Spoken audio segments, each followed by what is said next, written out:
Three things to watch for in the stock market this week. That's what we're going to be talking about today in this video, guys. I decided I am going to start trying to make more informational videos like this. And I think I am going to try to put out a video every week describing different things to look for in the stock market every week. Some might be super important. Some might be just things you might want to keep an eye on and make a note of. But regardless, I really think this is a good video to have. It's really educational. I think it's going to help people follow the stock market, understand the stock market more. So I'm excited to get started with this series. And as always, guys, if you like these videos and you like this content, if you don't mind hitting that thumbs up button, that helps me out in a massive way. And subscribe to the channel as always so you don't miss any future videos, any stock market update videos, or anything I post. The first thing we're going to get to in this video is Nancy Pelosi has given a deadline to the Senate and the Republicans about getting a stimulus package done before the elections come out in a couple of weeks. On Saturday, Pelosi basically came out and said that if a deal's not done within 48 hours, or in other words, by the end of Monday, there will be no stimulus package until after the election. Note, they have agreed to continue talks on Monday. Pelosi goes on to say, the 48 only relates to if we want to get it done before the election, which we do, Pelosi said.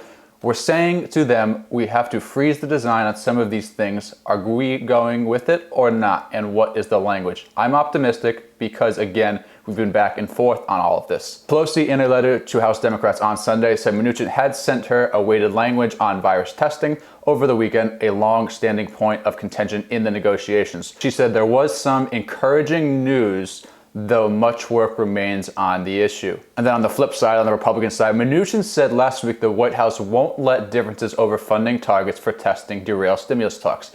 However, Pelosi accused the White House on Sunday of weakening the language on testing and tracing so much that the funding would create a slush fund for the administration. Instead of recognizing the need for a strategic plan, they have changed words including shall to may, requirement to recommendations, and strategic plan to strategy. For those of you that don't know, this terminology does make a big difference, especially in these negotiations. Pelosi wrote in the letter to House Democrats, these changes make the funding a slush fund for administration, which may grant or withhold rather than a prescribed funded plan to crush the virus. Pelosi said the White House had removed 55% of the language in the HEROES Act on testing and tracing, despite administration promising to accept the Democrat language with a light touch. Note that in spite of all this and all these negotiations, the Senate actually has agreed to vote on a limited $500 billion stimulus bill on Wednesday, which would include funding for schools and expanding unemployment benefits and the second round of PPP loans. But the Democrats also blocked a $500 billion Republican plan, which was similar in the last month. So I would assume that this bill that they plan on voting on is also going to be deemed irrelevant as well. The full letter that Pelosi came out with stated, Dear Democratic colleague, on Friday the number of virus infections reached a staggering 69,000 cases,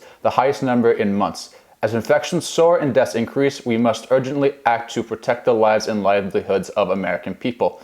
Virus relief negotiations proceed over the weekend with Secretary Mnuchin sending awaited language on testing. While there was some encouraging news, much work remains. The White House had assured Democrats that they would accept our language on testing with a light touch.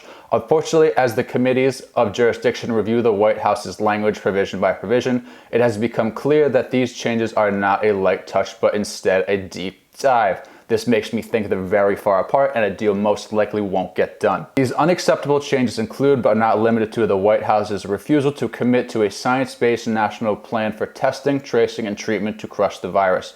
The White House has removed 55% of the HEROES Act language for testing, tracing, and treatment. Especially disappointing was the elimination of measures to address the virus's disproportionate and deadly impact on communities of color. The White House does not appreciate the need to direct resources to culturally competent contact tracing. Instead of recognizing the need for a strategic plan, they have changed words including shall to may, requirement to recommendation, and strategic plan to strategy, as I had mentioned before. These changes make the funding a slush fund for the administration, which may grant or withhold rather than a prescribed funded plan to crush the virus. It is important to note the impact in terms of the disparity facing communities of color. A Latino child is 8 times more likely to have to go to the hospital because of the virus than a white child, and a black child is 5 times more likely. We want all of our children protected. Children are further affected negatively in the White House's refusal to expand the child tax credit, child independent tax credit, and earned income tax credit, while continuing tax benefits for some of the wealthiest in America. This is especially disappointing in light of reports this weekend that poverty has grown by 6 million in the past 3 months as CARES benefits are exhausting, meaning that 8 million Americans are now living in poverty. Our proposal would reduce childhood poverty significantly. Children are also shortchanged by the refusal of the administration to increase the child care provisions. If children are not able to go to school, parents are not able to go to work, child care is therefore essential. At the same time, everyone wants children to be able to go back to school safely. This takes money, and the Republicans are falling short on what is needed to provide the separation, ventilation, sanitation, and especially funding for teachers and support staff to be able to make this happen. Funding for schools comes largely from state and local government, and the administration continues to fail to meet the well-documented need for funds to protect frontline workers in healthcare, first responders, sanitation, transportation, food workers, teachers, and others, and to prevent service cuts to struggling communities. Sadly for our country, the administration wants to undermine the census unless we can act legislatively. The administration and the president's appointees to the courts have decided in his favor to hold up the count in the census. At the same time, the administration refused to allow time for the count, once hopefully resumed, to be accurately reported to the Congress. These are a few of the issues that were discussed this weekend, but they are not exhaustive of our concerns. We are hoping to find common ground. I'm optimistic that we can reach agreement before the election. To that end, we are writing language as we negotiate the priorities so that we are fully prepared to move forward once we reach agreement. Updates will be ongoing as our chairs continue to review language for liability and OSHA, small businesses, healthcare providers, and elections. Hopefully, we will have more progress to report on our conference call tomorrow. Thank you for your leadership. Stay safe. Personally, I do not think a deal is going to get done before the election. I do think eventually something might get done, but I don't think it's going to be within the next couple of weeks.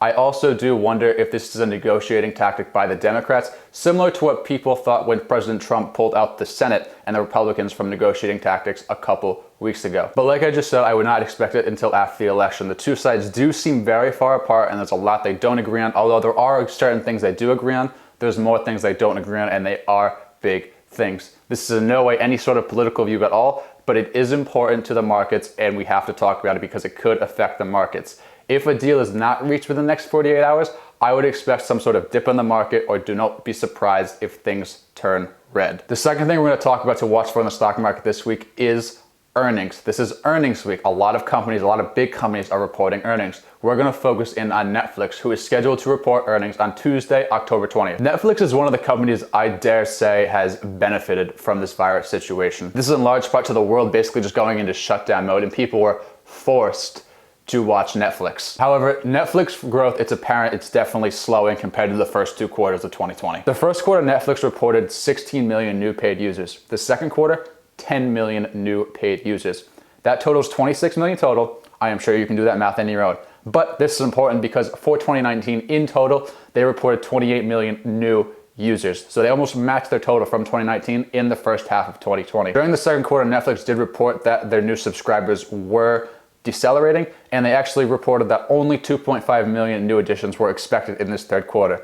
This compares to the 6.8 million they had in the third quarter last year of 2019. We're expecting paid net adds will be down year over year in the second half, as our strong first half performance likely pulled forward some demand from the second half of the year, the company said in its July shareholder update. As a result, we expect less growth for the second half of 2020 compared to the prior year, the letter to shareholders reads. As we navigate these turbulent circumstances, we're focused on our members by continuing to improve the quality of our service and bringing new films and shows to people's screens. In one of the articles I just read that quote from, the article goes on to say, as Netflix settles into its new normal, a term that companies are using to define navigating the current pandemic landscape, there are a couple of big questions that Netflix will have to answer. One is how much more can Netflix grow, and whether the company's executives can provide a clearer picture of how much the pandemic is accelerating its business. The other, and arguably the most important one for Netflix subscribers, is how much longer can Netflix keep up its rapid pace of releasing new titles. Netflix's core advantage is its seemingly never-ending lineup of movies and TV shows that keeps people's attention. But as questions loom over when film and TV production can kick off again,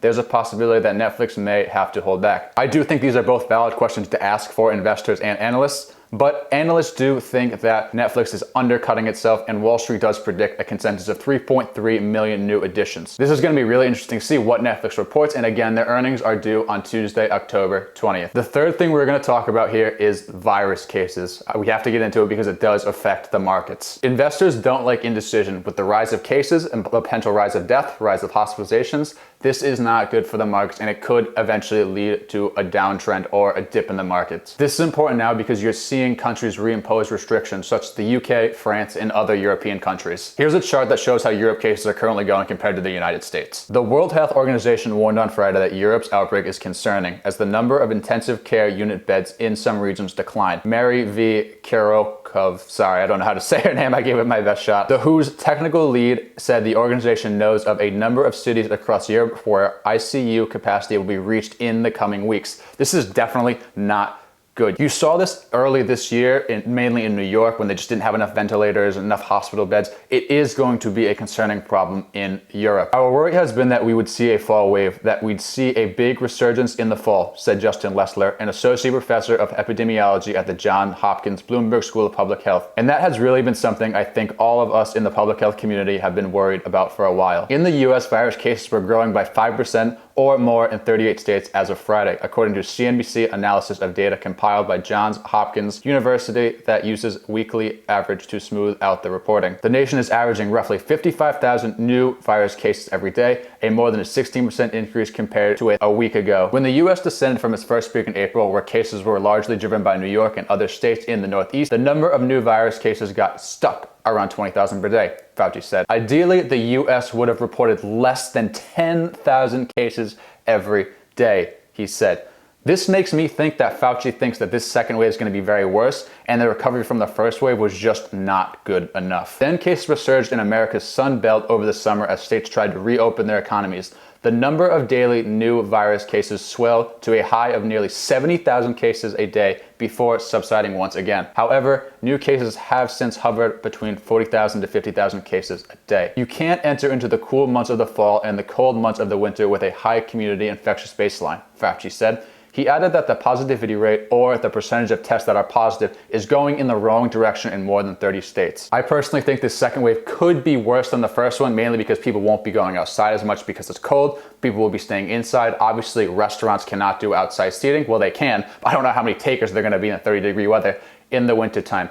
So we'll have to wait and see what happens, but this could affect the markets. There could be a dip in the markets, as I just said. If cases continue to rise, hospitalizations and death rise, the markets could decline. Will it decline 30% like we saw in March? Will it decline more? Will it decline less? We're honestly just gonna have to wait and see what happens. Thank you so much for your support, guys. I really appreciate it. I really appreciate everyone who watched this video. And if you like this video and you subscribe to the channel, I appreciate you even more. Let me know in the comments what you're watching the stock market this week and what you think of these type of videos I just made. And I will see you guys in the next video.